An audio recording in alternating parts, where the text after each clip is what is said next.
State എന്തിനൊക്കെയാണ് power use ചെയ്യുന്നത്? State uses power as a mechanism to keep society bound together.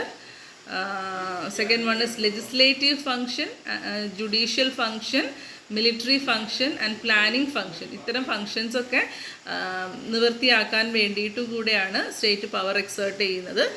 Legislative function എന്ന് പറഞ്ഞിട്ടുണ്ടെങ്കിൽ നിങ്ങൾക്കറിയാം, ഒരു സൊസൈറ്റിയുടെ നിയമനിർമ്മാണമാണ് ലെജിസ്ലേഷൻ കൊണ്ട് ഉദ്ദേശിക്കുന്നത്, അല്ലെങ്കിൽ നോംസ് ഉണ്ടാക്കലാണ് ഉദ്ദേശിക്കുന്നത്. അതുപോലെ തന്നെ ജുഡീഷ്യൽ എന്ന് പറഞ്ഞിട്ടുണ്ടെങ്കിൽ exert physical force for the protection of citizen lifes and property. ഒരു രാജ്യത്തെ പൗരന്മാരുടെ ജീവനും സ്വത്തിനും സംരക്ഷണം നൽകുന്നതിന് വേണ്ടിയിട്ട് ഫോഴ്സ് എക്സേർട്ട് ചെയ്യുകയോ അല്ലെങ്കിൽ നിയമം ലംഘിക്കപ്പെടുമ്പോൾ അത് ചോദ്യം ചെയ്യുകയൊക്കെ ചെയ്യുന്ന ഒരു ഫംഗ്ഷനാണ് judicial function. Military function establishes relationship with over societies. സമൂഹങ്ങൾ തമ്മിലുള്ള റിലേഷൻഷിപ്പ് എസ്റ്റാബ്ലിഷ് ചെയ്യപ്പെടുന്നത് military ഫംഗ്ഷനിലൂടെയും.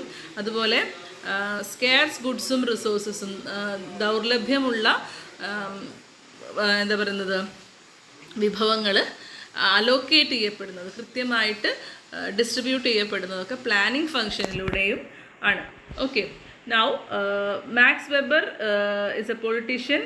As a vocation suggested, state is a human community or special kind of institution that claims the monopoly of legitimate use of physical force within a society, territory.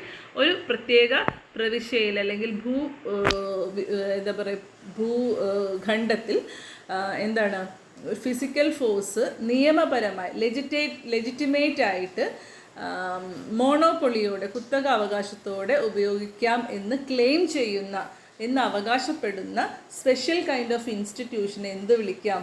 State എന്ന് വിളിക്കാം എന്നാണ് weber പറയുന്നത്. ഈ ഒരു definition നിങ്ങൾ not ചെയ്യണം കേട്ടോ. State as the most powerful institution in modern science, it has gained the legitimate monopoly of force over A given territory and have 4 characteristics. ഇതിന് 4 ക്യാരക്ടറിസ്റ്റിക്സ് ആണ് ഉള്ളത്.